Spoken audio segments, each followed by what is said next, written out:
Decreto número 1171, de 22 de junho de 1994. Aprova o Código de Ética Profissional do Servidor Público Civil do Poder Executivo Federal.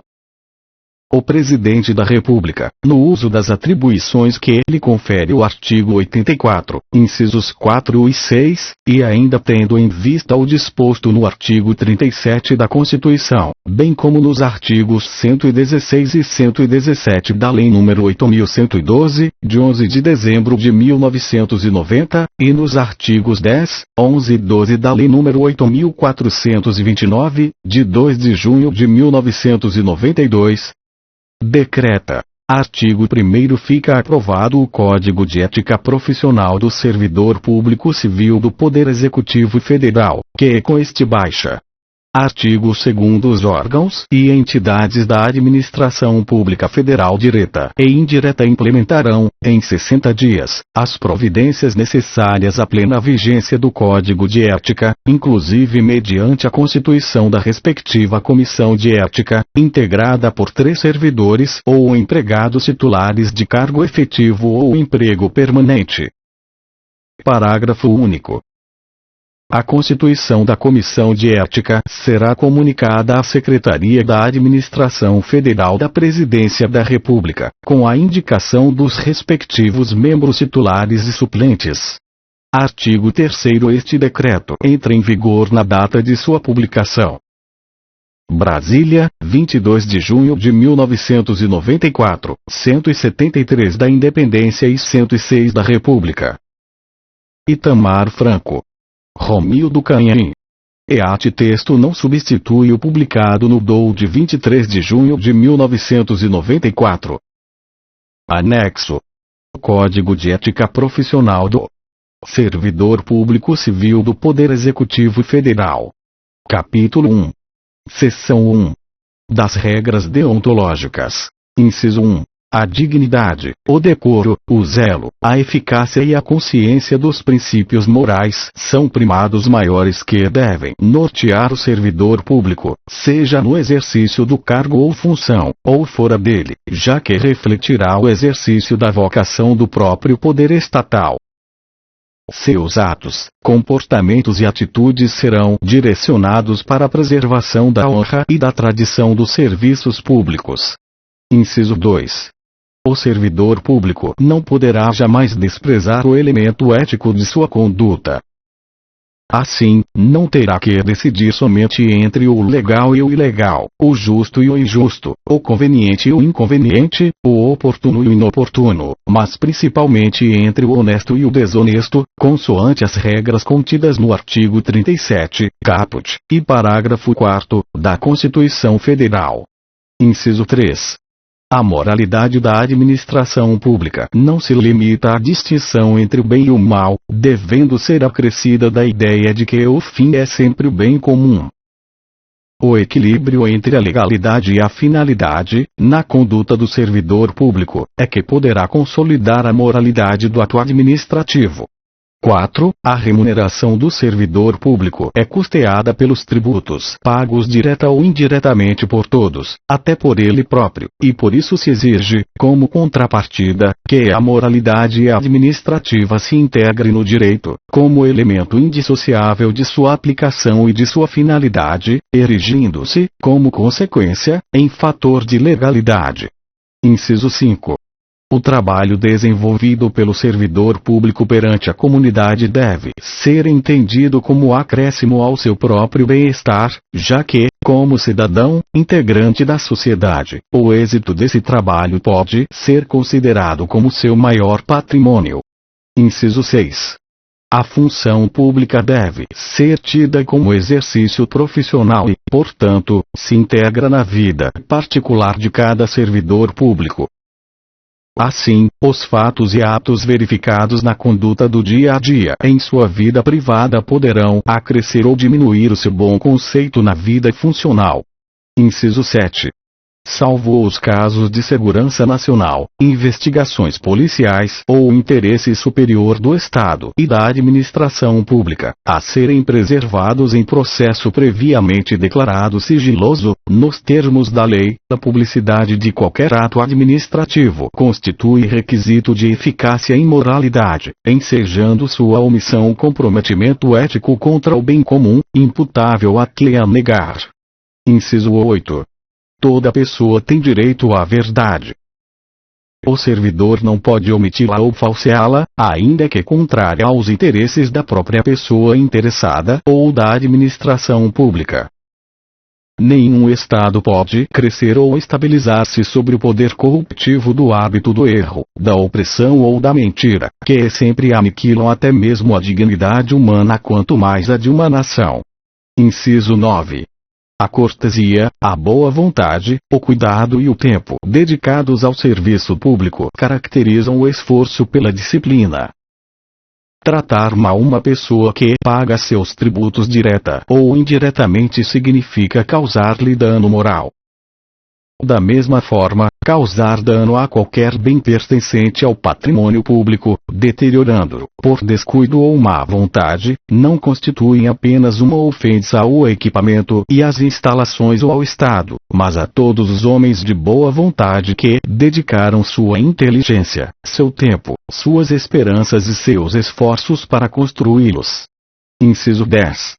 Deixar, o servidor público, qualquer pessoa à espera de solução que compete ao setor em que exerça suas funções, permitindo a formação de longas filas, ou qualquer outra espécie de atraso na prestação do serviço, não caracteriza apenas atitude contra a ética ou ato de desumanidade, mas principalmente grave dano moral aos usuários dos serviços públicos. Inciso 11. O servidor deve prestar toda a sua atenção às ordens legais de seus superiores, velando atentamente por seu cumprimento, e, assim, evitando a conduta negligente. Os repetidos erros, o descaso e o acúmulo de desvios tornam-se, às vezes, difíceis de corrigir e caracterizam até mesmo imprudência no desempenho da função pública. Inciso 12. Toda ausência injustificada do servidor de seu local de trabalho é fator de desmoralização do serviço público, o que quase sempre conduz à desordem nas relações humanas. Inciso 13. O servidor que trabalha em harmonia com a estrutura organizacional, respeitando seus colegas e cada concidadão, colabora e de todos pode receber colaboração, pois sua atividade pública é a grande oportunidade para o crescimento e o engrandecimento da nação. Seção 2. Dos principais deveres do servidor público. Inciso 14. São deveres fundamentais do servidor público. Alínea A. Desempenhar, a tempo, as atribuições do cargo, função ou emprego público de que seja titular. Alínea B. Exercer suas atribuições com rapidez, perfeição e rendimento, pondo fim ou procurando prioritariamente resolver situações procrastinatórias, principalmente diante de filas ou de qualquer outra espécie de atraso na prestação dos serviços pelo setor em que exerça suas atribuições, com o fim de evitar dano moral ao usuário. Alínea C. Ser probo, reto, leal e justo, demonstrando toda a integridade do seu caráter, escolhendo sempre, quando estiver diante de duas opções, a melhor e a mais vantajosa para o bem comum. Alínea D. Jamais retardar qualquer prestação de contas, condição essencial da gestão dos bens, direitos e serviços da coletividade a seu cargo. Alínea E. Tratar cuidadosamente os usuários dos serviços, aperfeiçoando o processo de comunicação e contato com o público. Alínea F. Ter consciência de que seu trabalho é regido por princípios éticos que se materializam na adequada prestação dos serviços públicos. Alínea G. Ser cortês, ter urbanidade, disponibilidade e atenção, respeitando a capacidade e as limitações individuais de todos os usuários do serviço público, sem qualquer espécie de preconceito ou distinção de raça, sexo, nacionalidade, cor, idade, religião, cunho político e posição social, abstendo-se, dessa forma, de causar-lhes dano moral. A linha H. Ter respeito à hierarquia, porém sem nenhum temor de representar contra qualquer comprometimento indevido da estrutura em que se funda o poder estatal. A linha I. Resistir a todas as pressões de superiores hierárquicos, de contratantes, interessados e outros que visem a obter quaisquer favores, benesses ou vantagens indevidas em decorrência de ações imorais, ilegais ou éticas e denunciá-las. A linha J. Zelar, no exercício do direito de greve, pelas exigências específicas da defesa da vida e da segurança coletiva. A linha L. Ser assíduo e frequente ao serviço, na certeza de que sua ausência provoca danos ao trabalho ordenado, refletindo negativamente em todo o sistema. A linha M. Comunicar imediatamente a seus superiores todo e qualquer ato ou fato contrário ao interesse público, exigindo as providências cabíveis. A linha N. Manter limpo e em perfeita ordem o local de trabalho, seguindo os métodos mais adequados à sua organização e distribuição. A linha O. Participar dos movimentos e estudos que se relacionem com a melhoria do exercício de suas funções, tendo por escopo a realização do bem comum. A linha P. Apresentar-se ao trabalho com vestimentas adequadas ao exercício da função. A linha Q. Manter-se atualizado com as instruções, as normas de serviço e a legislação pertinentes ao órgão onde exerce suas funções. A linha R. Cumprir, de acordo com as normas do serviço e as instruções superiores, as tarefas de seu cargo ou função, tanto quanto possível, com critério, segurança e rapidez, mantendo tudo sempre em boa ordem. A linha S. Facilitar a fiscalização de todos os atos ou serviços por quem de direito. A linha T. Exercer com estrita moderação as prerrogativas funcionais que lhe sejam atribuídas, abstendo-se de fazê-lo contrariamente aos legítimos interesses dos usuários do serviço público e dos jurisdicionados administrativos. A linha U. Abster-se, de forma absoluta, de exercer sua função, poder ou autoridade com finalidade estranha ao interesse público, mesmo que observando as formalidades legais e não cometendo qualquer violação expressa à lei. A linha V. Divulgar e informar a todos os integrantes da sua classe sobre a existência deste código de ética, estimulando seu integral cumprimento. Seção 3. Das vedações ao servidor público. Inciso 15. É vedado ao servidor público. A linha A. O uso do cargo ou função, facilidades, amizades, tempo, posição e influências, para obter qualquer favorecimento, para si ou para o outrem. A linha B. Prejudicar, deliberadamente, a reputação de outros servidores ou de cidadãos que deles dependam. A linha C. Ser, em função de seu espírito de solidariedade, conivente com erro ou infração a este código de ética ou ao código de ética de sua profissão. A linha D. Usar de artifícios para procrastinar ou dificultar o exercício regular de direito por qualquer pessoa, causando-lhe dano moral ou material. A linha E. Deixar de utilizar os avanços técnicos e científicos ao seu alcance ou do seu conhecimento para atendimento do seu mister. A linha F. Permitir que perseguições, simpatias, antipatias, caprichos, paixões ou interesses de ordem pessoal interfiram no trato com o público, com os jurisdicionados administrativos ou com colegas hierarquicamente superiores ou inferiores. A linha G. Pleitear, solicitar, provocar, sugerir ou receber qualquer tipo de ajuda financeira, gratificação, prêmio, comissão, doação ou vantagem de qualquer espécie, para si, familiares ou qualquer pessoa, para o cumprimento da sua missão ou para influenciar outro servidor para o mesmo fim. A linha H. Alterar ou deturpar o teor de documentos que deva encaminhar para providências. A linha I. Iludir ou tentar iludir qualquer pessoa que necessite do atendimento em serviços públicos. A linha J. Desviar servidor público para atendimento a interesse particular. A linha L.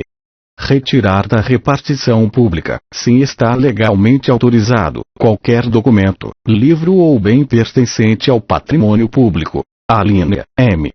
Fazer uso de informações privilegiadas obtidas no âmbito interno de seu serviço, em benefício próprio, de parentes, de amigos ou de terceiros. Alínea N. Apresentar-se embriagado no serviço ou fora dele habitualmente.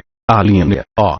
Dar o seu concurso a qualquer instituição que atente contra a moral, a honestidade ou a dignidade da pessoa humana. Alínea P. Exercer atividade profissional ética ou ligar o seu nome a empreendimentos de cunho duvidoso. Capítulo 2. Das comissões de ética. Inciso 16. Em todos os órgãos e entidades da administração pública federal direta, indireta, autárquica e fundacional, ou em qualquer órgão ou entidade que exerça atribuições delegadas pelo poder público, deverá ser criada uma comissão de ética, encarregada de orientar e aconselhar sobre a ética profissional do servidor, no tratamento com as pessoas e com o patrimônio público, competindo-lhe conhecer concretamente de imputação ou de procedimento susceptível de censura. Inciso 17, revogado. Inciso 18.